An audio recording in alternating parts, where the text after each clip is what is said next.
Salut à tous, c'est Shrek, j'espère que vous allez bien. Pour voir ça super, alors j'enregistre pour la vidéo où je présentais 3 films animés cultes selon moi. Donc je vais présenter, faire une petite analyse et vous en donner mon avis, donc c'est parti.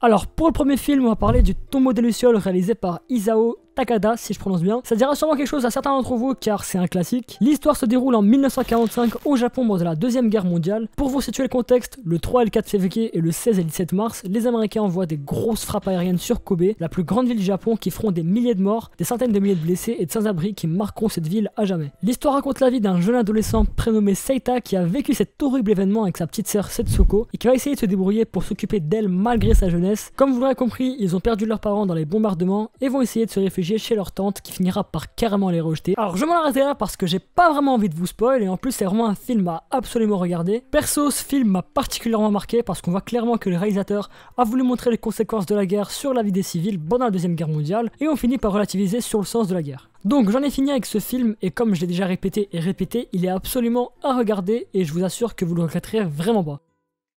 Ah, je vois ton visage. Et moi le tien. Ça te fait une barrette.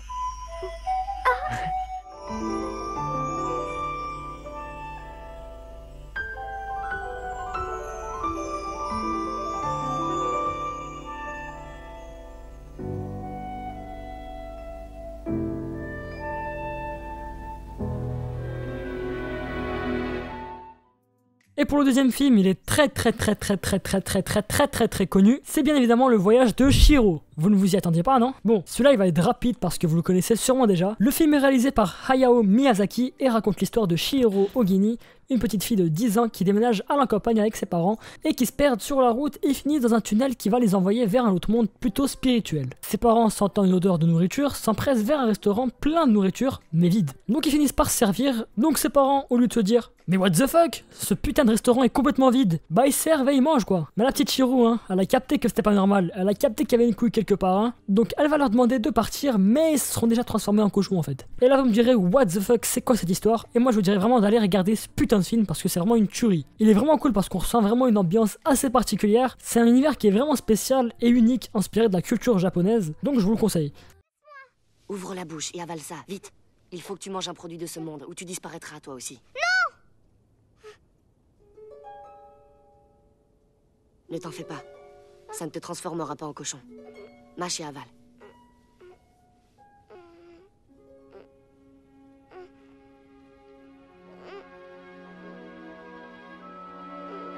C'est bien, tu ne risques plus rien. Essaie de me toucher.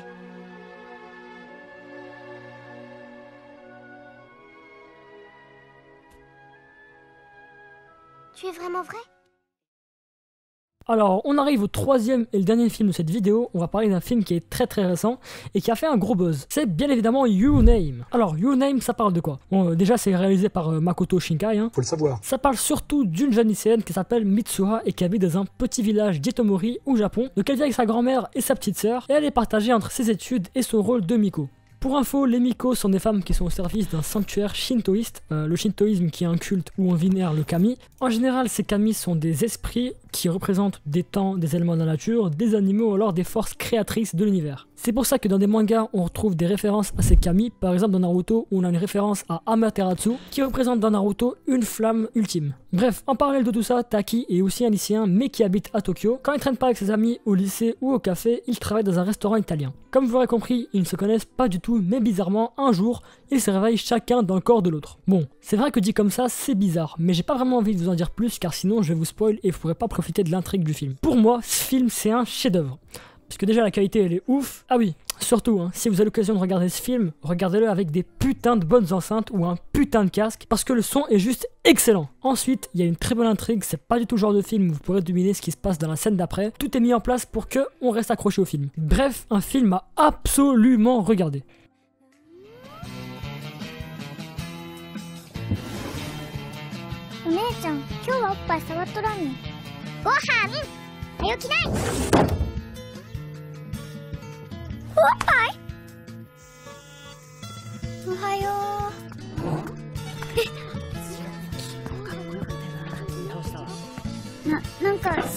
感じるんやけど。 Voilà, j'espère que la vidéo vous aura plu. En tout cas, c'était un très grand plaisir de vous la faire. J'ai bien évidemment pas présenté d'autres films cultes tels que The Garden of Worlds ou Le Château Ambulant, car sinon on y resterait 2 heures. Ça sera donc pour une prochaine vidéo. Sur ce, moi je vous dis à la prochaine. Allez, salut!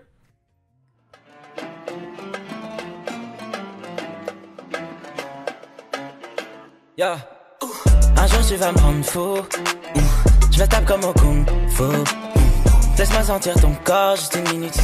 Laisse-moi toucher ton cœur juste une minute. Juste un petit peu plus de love, gimme, gimme. Tout ça me fait perdre le nord, oui.